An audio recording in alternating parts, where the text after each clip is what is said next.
Up with Decision 2022. As we move closer to this Tuesday's election, a career politician, an educator, and a healthcare professional are each seeking your vote for the 1st Congressional District. I caught up with them before you head to have your voice heard. In the U.S. House of Representatives' 1st Congressional District race, you will see 3 names on the ballot: Republican and incumbent Congresswoman Carol Miller, Democratic challenger Lacy Watson, and independent challenger Belinda Fox Spencer. When it comes to the top 3 issues for each candidate. For Miller, the economy, emphasis on inflation, energy independence, and climate. We've got to stop the reckless spending.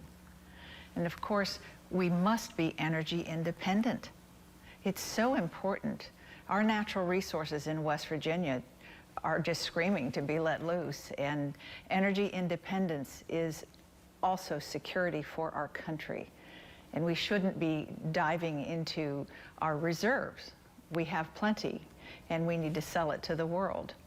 And of course, carbon capture is extremely important because people are concerned about our environment, and so we need to proceed investing in carbon capture as well. For Watson, the economy, emphasis on inflation, women's reproductive rights, and climate. The economy, inflation, how are people meeting their needs as far as higher gas prices, as far as, the cost of living is concerned.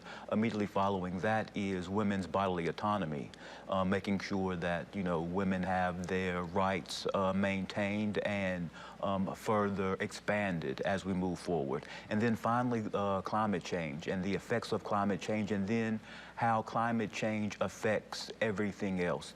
And Fox Spencer, the economy, emphasis on inflation and energy, education, and drug rehabilitation.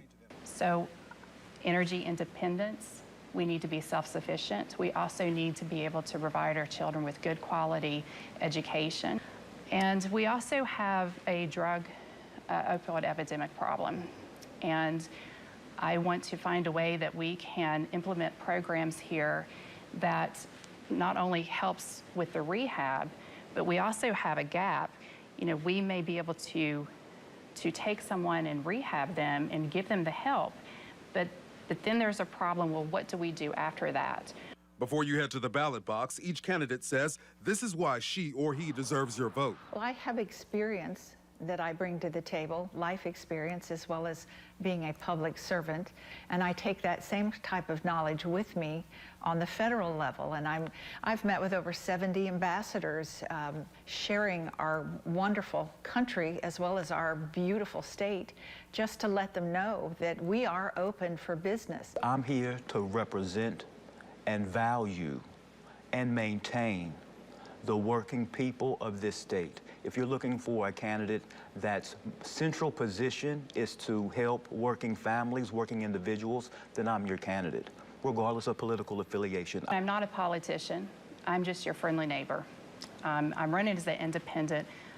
I am a constitutional conservative, meaning that I can sit down with anyone, whether you're a Democrat, Republican, independent, it does not matter to me.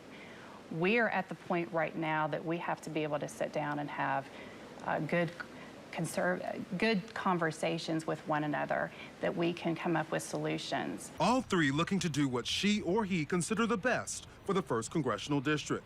All 3 leaving the power in your hands. Here for you, Joshua Bolden, WVVA News.